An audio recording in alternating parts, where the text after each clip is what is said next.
Continuamos hoy, amigo oyente, nuestro recorrido por este capítulo 6 de la Epístola a los Hebreos, y proseguimos también en este pasaje en particular con un espíritu de oración, que Él nos ayude a comprender este pasaje de las Escrituras.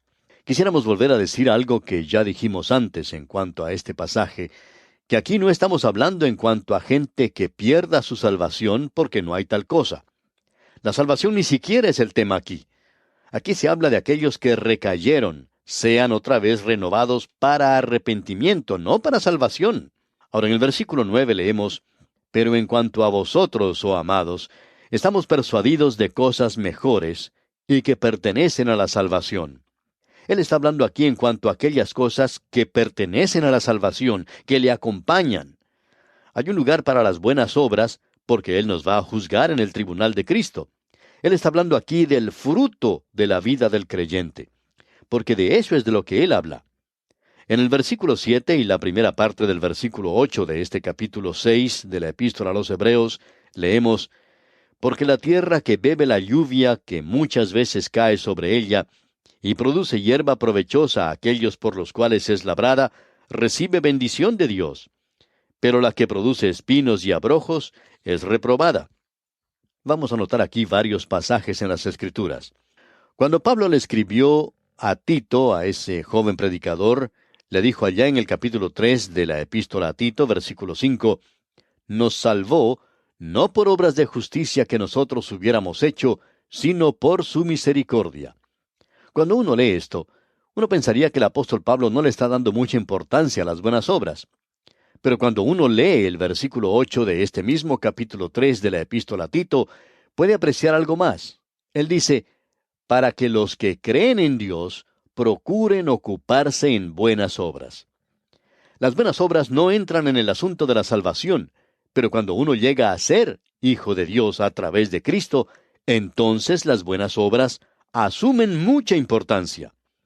Ellas son de suma importancia. Es muy importante, si usted es creyente, que usted viva una vida como creyente. Es esencial que usted lo haga. Cierto profesor de universidad discutía un problema en cuanto a la psicología. En el pasado, en las universidades, se discutía en cuanto a qué sería más importante, si lo que uno heredaba de los padres o el medio ambiente. Bueno, el profesor de psicología de entonces tenía una respuesta bastante estimulante. Él decía que antes de nacer uno, lo que heredaba de los padres era lo importante, pero después de haber nacido, entonces el medio ambiente era algo de mucha consideración. Pues bien, observemos esto. Antes de que usted llegue a ser un hijo de Dios, antes de haber nacido de nuevo, las obras no tienen nada que ver. Usted no las puede traer a Dios porque Él no las va a aceptar. El profeta Isaías en el capítulo 64 de su libro, versículo 6, dice, Todas nuestras justicias son como trapos de inmundicia. Usted no va a pensar que Dios va a aceptar todas estas cosas sucias, ¿verdad? Él está aceptando a los pecadores, pero Él los acepta basándose en la redención que tenemos en Cristo. Si nosotros le hemos aceptado, si hemos llegado a ser hijos de Dios, entonces hemos nacido de nuevo. El apóstol Pedro lo expresa de la siguiente manera en su primera epístola, capítulo 2, versículo 9. Dice Pedro, Mas vosotros sois linaje escogido, real sacerdocio, nación santa, pueblo adquirido por Dios, para que anunciéis las virtudes de aquel que os llamó de las tinieblas a su luz admirable. Bueno, si usted ha sido salvo, entonces tiene que demostrar por medio de sus buenas obras ante el mundo que usted ha sido redimido por Dios.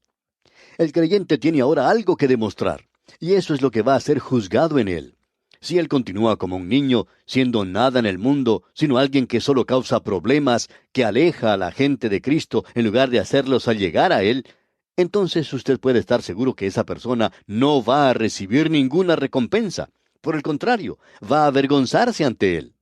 Ahora, en los versículos 4 al 6 de este capítulo 6 de la Epístola a los Hebreos, leemos, Porque es imposible que los que una vez fueron iluminados y gustaron del don celestial, y fueron hechos partícipes del Espíritu Santo, y asimismo gustaron de la buena palabra de Dios y los poderes del siglo venidero, y recayeron, sean otra vez renovados para arrepentimiento, crucificando de nuevo para sí mismos al Hijo de Dios y exponiéndole a vituperio. Al leer estos versículos, llegamos al mismo centro de este estudio. Quisiéramos que usted note lo siguiente: porque es imposible, y recayeron. Esta palabra que tenemos aquí indicando la caída es una palabra interesante. En griego es parapipto. Se utiliza en otros lugares en las Escrituras. Nunca indica apostasía. Simplemente quiere indicar el tropezar y caerse. Sería completamente imposible tratar de sacar el significado apostasía de aquí. Usted podrá notar que la palabra pipto se utiliza en cuanto a nuestro Señor Jesucristo cuando Él fue al jardín de Getsemaní. En el Evangelio según San Mateo, capítulo 26, versículo 39, dice: yendo un poco adelante, se postró sobre su rostro, orando. Esa palabra utilizada aquí es esta misma palabra, pipto. Indica simplemente que Él se postró. La palabra también significa tropezar o caer. Pedro cayó, pero él no se perdió. El Señor había dicho a Pedro: yo he rogado por ti que tu fe no falte. Pedro cayó, pero él no se perdió. Luego tenemos el ejemplo de Juan Marcos. Él fracasó tan miserablemente en su primer viaje misionero que cuando su tío Bernabé sugirió que él fuera en el segundo viaje, el apóstol Pablo no quiso saber nada de eso, y dijo que nunca lo iba a llevar con él. Este joven había fracasado, y en lo que a mí se refiere, yo ya no quiero tener nada que ver con él, dijo Pablo. Pero gracias a Dios que Dios no era de la misma opinión. Él había tropezado, sí, y recaído. Pero eso no quería decir que Dios ya no tenía nada que ver con él. Y el apóstol Pablo tuvo que cambiar su forma de pensar, porque antes de morir, él escribió allá en su segunda epístola a Timoteo, capítulo 4, versículo 11, diciendo: toma a Marcos y tráele contigo, porque, note usted, me es útil para el ministerio. Debemos decir, amigo oyente, que ninguno de estos dos mencionados perdió su salvación, pero sí fracasaron y sufrieron alguna pérdida por eso. Si observamos lo que dice el primer versículo de este capítulo 6 de la Epístola a los Hebreos, podemos ver que Pablo está hablando a la gente aquí en cuanto al arrepentimiento de obras malas o muertas. Usted se puede dar cuenta fácilmente que Pablo está hablando a esta gente en cuanto al arrepentimiento y no a la salvación. Usted recordará que Juan también predicó esto a la gente. ¿Qué fue lo que dijo? Él les dijo que trajeran frutos dignos de arrepentimiento. Él está hablando aquí de aquello que es la evidencia del arrepentimiento. El arrepentimiento hoy no significa el derramar unas cuantas lágrimas. Es el dar una media vuelta completa hacia Jesucristo. Quiere decir, el cambiar la dirección en su vida, en su forma de vivir. Muchos de estos creyentes estaban regresando a los sacrificios del templo de aquella época, y el escritor a los Hebreos les está advirtiendo del peligro de esto. Antes de que Cristo viniera, cada sacrificio era un cuadro de Él, señalando hacia su venida. Pero después que Cristo vino y murió en la cruz, aquello que Dios había mandado hacer en el Antiguo Testamento ahora se convierte en pecado. Usted puede apreciar que esa gente se encontraba en un punto estratégico del tiempo y de la historia. Ellos se encontraban en una época cuando solo unos pocos días antes ellos habían ido al templo a ofrecer los sacrificios, porque Dios les mandaba hacerlo. Pero ahora es algo malo para ellos hacer eso. Si usted llegara a ofrecer un sacrificio de sangre, amigo oyente, usted estaría sacrificando nuevamente al Señor Jesucristo, porque usted estaría diciendo que cuando Él murió hace más de 2000 años, no sirvió de mucho eso, y que usted todavía necesita hacer un sacrificio para cubrir sus pecados. Por tanto, usted no tendría fe en lo que Él hizo, su expiación, su muerte, su redención. Alguien ha dicho que hoy nosotros o crucificamos o coronamos al Señor Jesucristo por medio de nuestras vidas. Hoy nosotros o mostramos una vida de fe o una vida por medio de la cual le crucificamos a Él otra vez, especialmente hoy, cuando hablamos en cuanto a regresar bajo el sistema de la ley de Moisés y que tenemos que guardar la ley. Es un asunto muy serio el regresar a estas cosas. Observemos nuevamente esta palabra que indica el caerse o postrarse. Esa palabra que tenemos ante nosotros es un genitivo absoluto, habiendo caído. Recayeron, dice aquí. Sería imposible renovarlos nuevamente para arrepentimiento. ¿Por qué? Bueno, estamos hablando en cuanto al fruto de la salvación. Es algo bastante serio el haber aceptado a Cristo y luego vivir en el pecado para anular aquello que uno hace siendo como un niño, como un bebé que nunca crece, haciendo nada más que aquello que resulte en heno y hojarasca. El apóstol Pablo señaló lo mismo en un lenguaje un poco diferente cuando escribió a los Corintios, y él dice: porque nadie puede poner otro fundamento que el que está puesto, el cual es Jesucristo. Su salvación es un fundamento, amigo oyente. Usted puede descansar sobre ese fundamento, y no solo eso, sino que usted va a edificar sobre él. Y el apóstol Pablo dice que si alguno edifica sobre ese fundamento, puede usar 6 clases diferentes de material: el oro, la plata, las piedras preciosas, la madera, el heno, la hojarasca. ¿Con qué está edificando usted hoy, amigo oyente? ¿Está usted edificando con madera, con heno o con hojarasca? Hay mucha obra de la iglesia hoy que no es otra cosa sino madera, heno y hojarasca. Nos gusta organizarnos mucho hoy. Tenemos comités para esto y para aquello, pero en realidad debemos ver si nuestras vidas cuentan para Dios. Habrá gente en el cielo, amigo oyente, que podrá señalarle a usted y decirle: a causa de su vida, a causa de su testimonio, yo estoy aquí, porque usted me presentó la palabra de Dios. ¿Habrá alguien así, amigo oyente? Porque Él dice: ustedes deberían ser ya maestros en este mundo, pero ahora ustedes necesitan que alguien les vuelva a enseñar. Hay personas que nos dicen que por todas partes se están formando clases bíblicas, y en estos lugares se está usando las cintas y los materiales que nosotros tenemos, y se preocupan que puedan saturar al mundo. Pero nosotros nos regocijamos en esto, amigo oyente, y esperamos que así sea. ¿Por qué? Porque ese es el propósito precisamente de todo esto. Sencillamente esparcir la palabra de Dios para que Él nos bendiga, para que nosotros podamos crecer, para así ejercer un ministerio, para esparcir una bendición para las personas. De eso es de lo que el escritor está hablando aquí y que es tan esencial. Existe mucho peligro de que nosotros construyamos con madera, con heno o con hojarasca. De paso, digamos que existe una diferencia entre una pila de heno y un anillo o argolla de diamantes. Usted puede perder un anillo de diamantes en una pila de heno, eso es posible, pero el anillo es tan pequeño. Y tememos que hoy hay muchas personas que están tratando de causar una impresión en los demás. Cierto pastor dijo en una ocasión: me estoy matando con tanto trabajo. Tengo que presentar un informe este año que sea mejor que el del año anterior.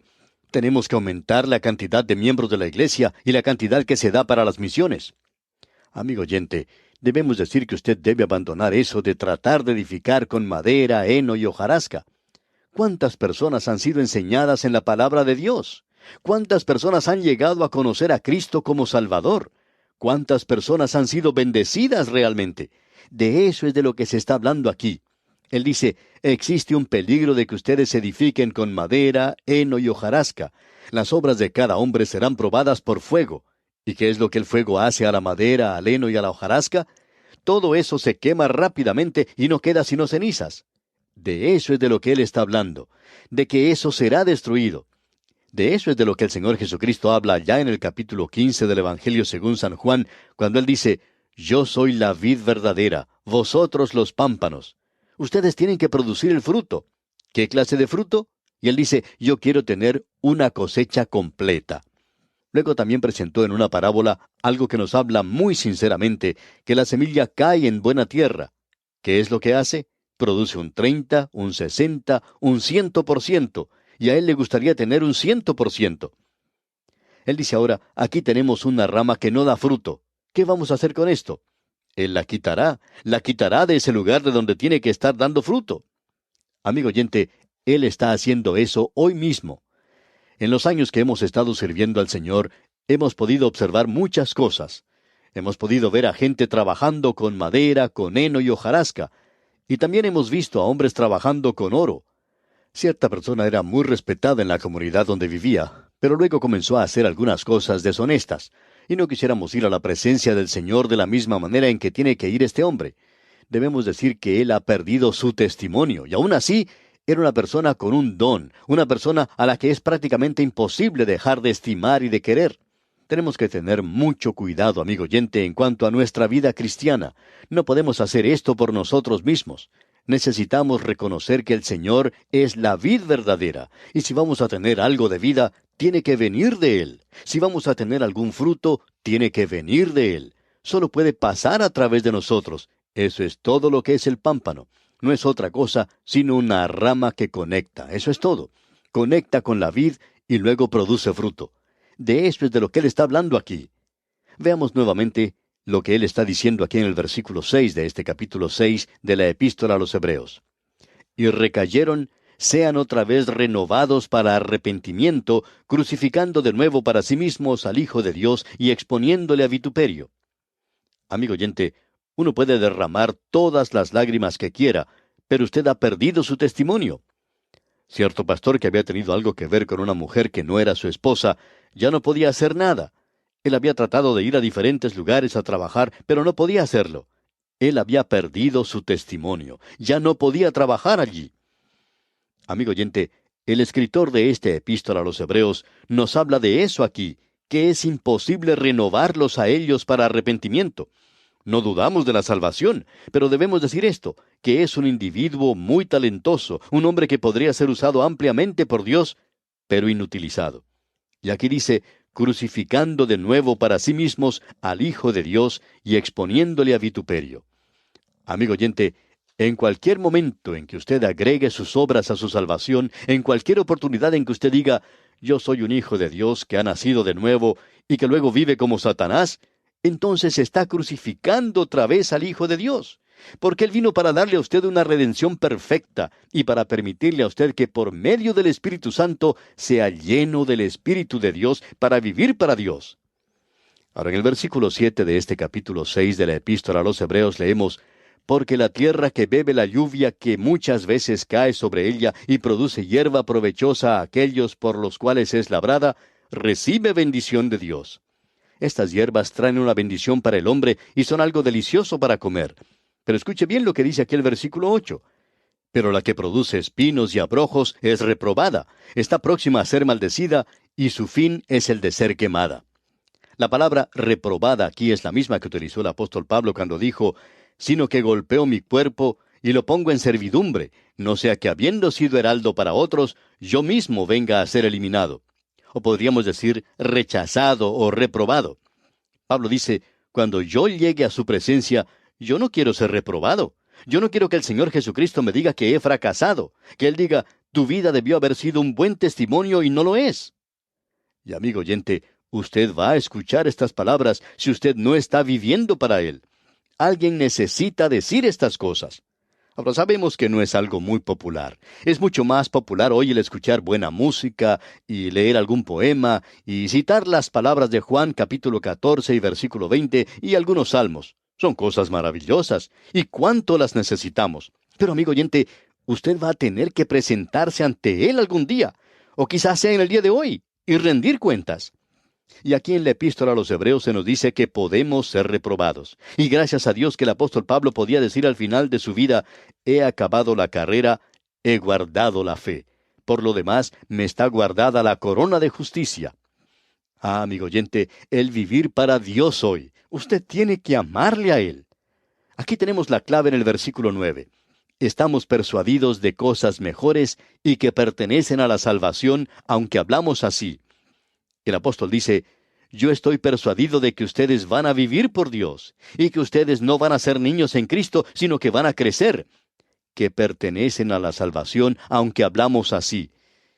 Y luego el versículo 10 dice, porque Dios no es injusto para olvidar vuestra obra y el trabajo de amor que habéis mostrado hacia su nombre, habiendo servido a los santos y sirviéndoles aún. Una obra de amor no salva.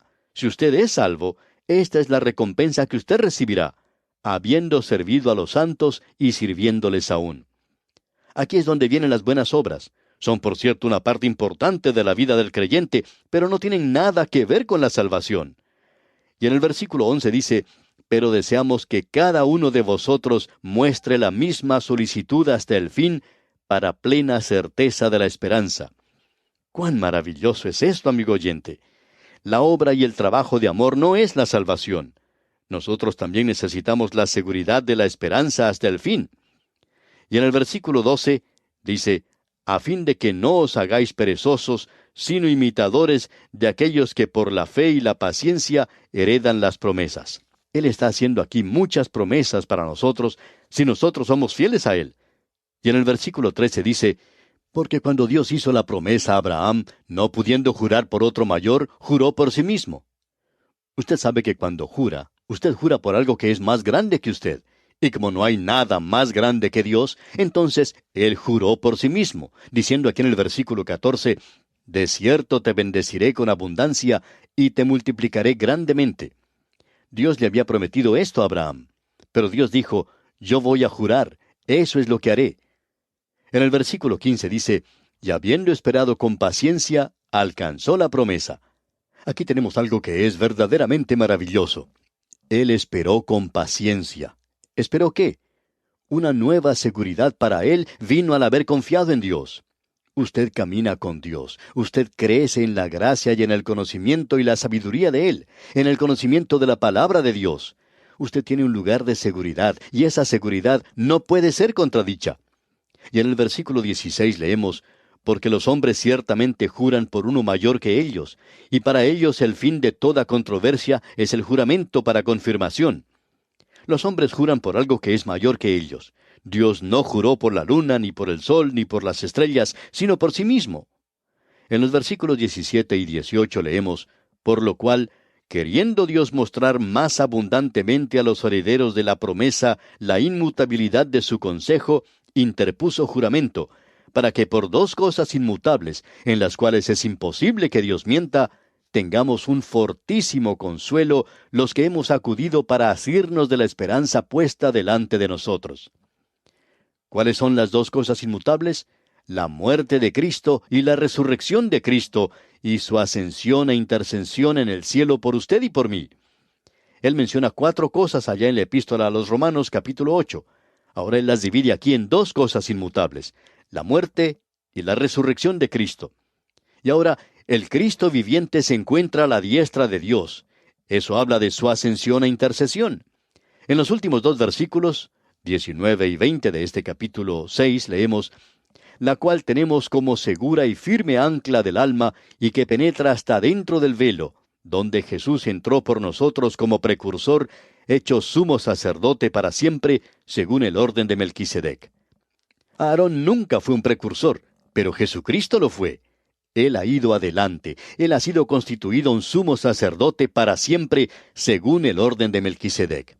Ahora él va a hablar en cuanto a Melquisedec. Y por cierto que él espera que usted y yo no seamos niños, sino que seamos hijos ya maduros. Y aquí vamos a detenernos por hoy. Que el Señor le bendiga abundantemente.